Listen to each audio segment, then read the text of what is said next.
Let's talk Ballerina.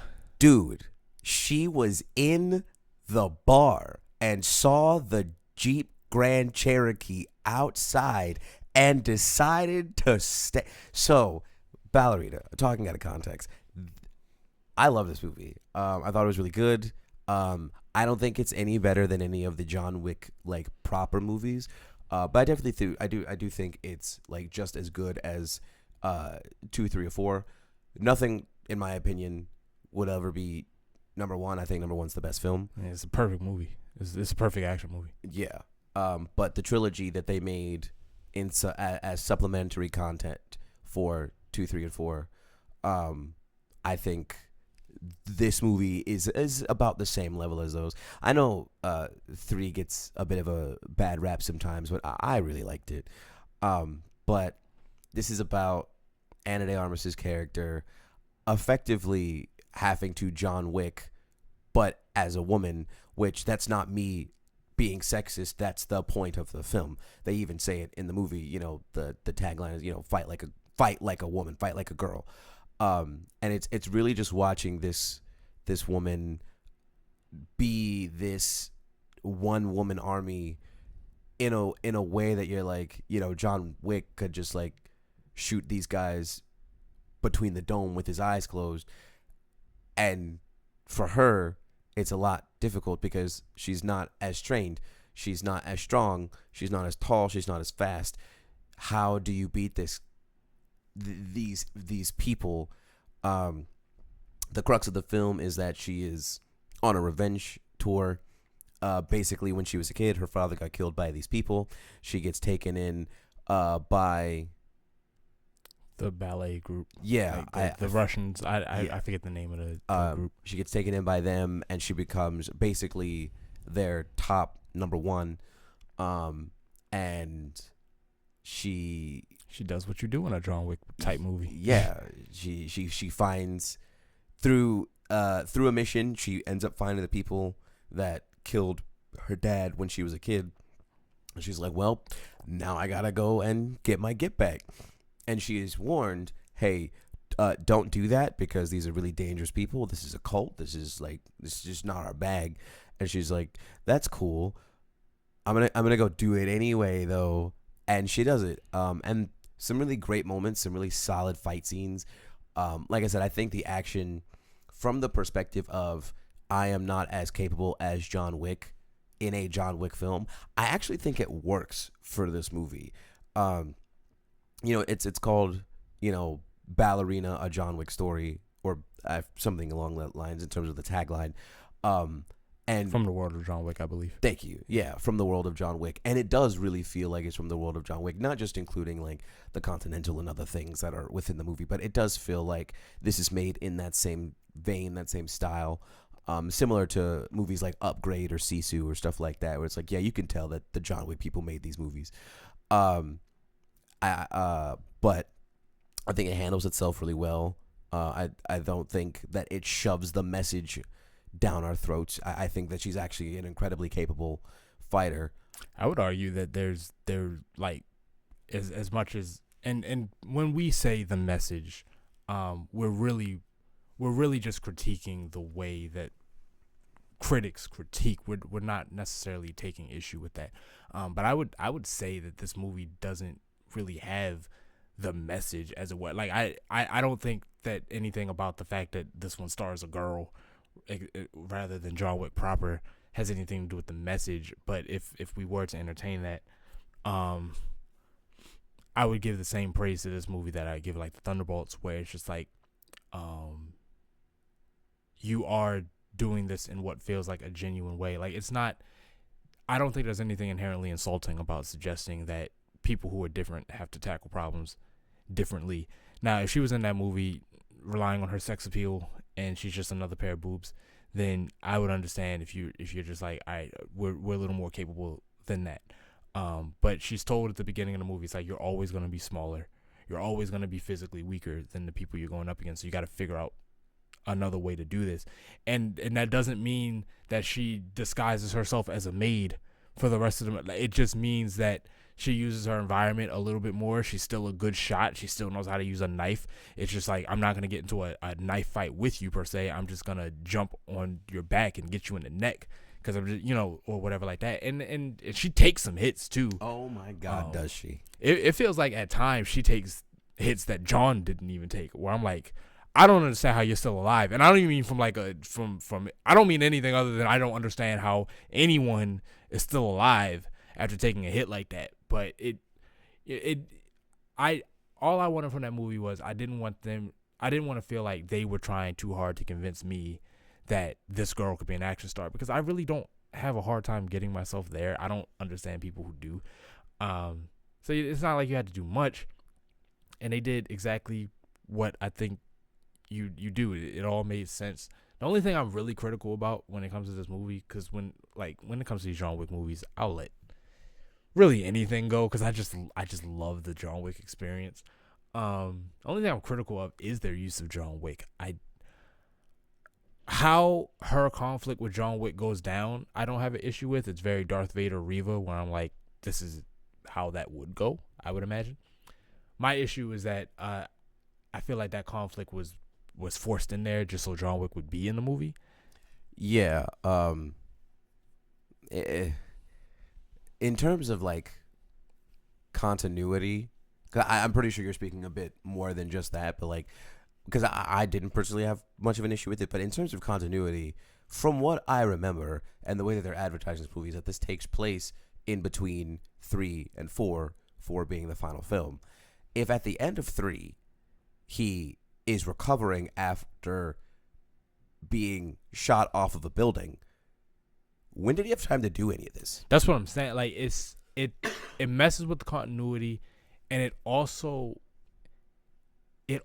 messes with the purity of her crusade. And I know they kind of fix it, because my whole time watching them scrapping, I'm like, John, if anybody should understand the need for this, it should be you. I mean, this entire franchise is built on the very idea that somebody wrongs you, you kind of got to get your get back, or if they wrong you in that way, and yet you're doing whatever, and they kind of fix it because John ultimately, spoilers, John ultimately decides, like, all right, look, you need go get it done, but you need to get it done under these specific parameters. After that, I can't help you. So it is what it is. But for me, it's just, if you're going to give us a side story, right, then show me you have faith in this character and just let the character stand on their own. Because I wasn't doubting her the whole movie. I was watching it. I think we were like 5 minutes into the movie. I leaned over and I was like, yeah, we're gonna be fine. This is cool. So long as it stays like this, we'll be, there's nothing to worry about. So I'm just like, she already was able to stand on her own 2 feet. And then when I saw him walk out during the climax of the movie, like when I saw him at the academy or whatever place she was at, where, the home where she learns to be a ballerina, literally, I was like, well, that makes sense. That was actually, I get why you want him to be in the movie somewhere. Like, yeah, okay, show a level of continuity, right? But when he shows up in the climax of the film, I'm like, you doubt her ability. I mean, and I mean, like, you, the makers of the movie, doubt her ability to carry this movie. And I didn't have doubts until that moment. Then I was just like, what are you afraid of? Because I just don't see who it helps. Because yes, you did preserve John Wick's character by showing that the ballerina is not going to take down John Wick, but she gets washed in this fight, which is the correct answer, but she gets washed in this fight, and then she's just supposed to pick back up and become female Baba Yaga again. Whereas, like, don't undercut my confidence in her ability to be, whatever, because at this point in the movie, she's going into what should be the most dangerous part, where it's like, okay, they're going to come at you with everything they have at this point, although I would argue that they were doing that anyway. I mean, niggas was throwing grenades and like, there's an entire flamethrower. Yeah, like, yo, they were doing everything. Like, she goes into the little bar place, and the chef is one of them. That's what I was talking about. So listen, my favorite part of this movie. Also, side note, the thing that pisses me off the most about these John Wick films is that they have no sense of travel. And maybe this is just an action movie thing in general, but like, doesn't it take time to get from one point of the country to the other? That's all I'm gonna say. So we're Game of Thrones in season 7, bro. We got to speed this up. So she finally gets the information that she needs on where this cult is, and she makes her way to this part of the town. But because she hears the turning of I forget what they're called, but it's like when you have the thing that spins in the middle and there's music playing. For her, it's one of the ballerinas. She had one of those as a kid. She hears that when she gets out of the car and she's walking around town, so it attracts her. So she goes and she picks it up, and she's in this place. And I was like, oh, no, something ain't right. And then it's not really a Jeep Cherokee or, the multitude. Dog, in the theater, I was no good. I listed a multitude of different Ford F-150, Jeep Cherokee, Grand Tahoe. Like, it's not really one of those. It was just like a thick SUV. It pulls up to the front of the building. This guy walks in, and I was like, now, I'm not saying that you're going to insult my intelligence, because I feel like you know me as a person who consumes action films. I can smell that this is going to go south. And they didn't insult my intelligence. We all knew, because exactly what we thought was going to happen did happen. He whips out the gun and he starts blasting. She flips over the table, yada, yada. Then, like he said, the chef comes and she goes upstairs and there's grenades and all this. Like, they do a bunch of stuff. And I thought that scene was fantastic. That's my favorite part of the movie. I think this movie does handle its action scenes very well. My favorite, or outside of that, another scene that I really liked, which actually is interesting because it messes with the sanctity of a certain aspect of these John Wick films.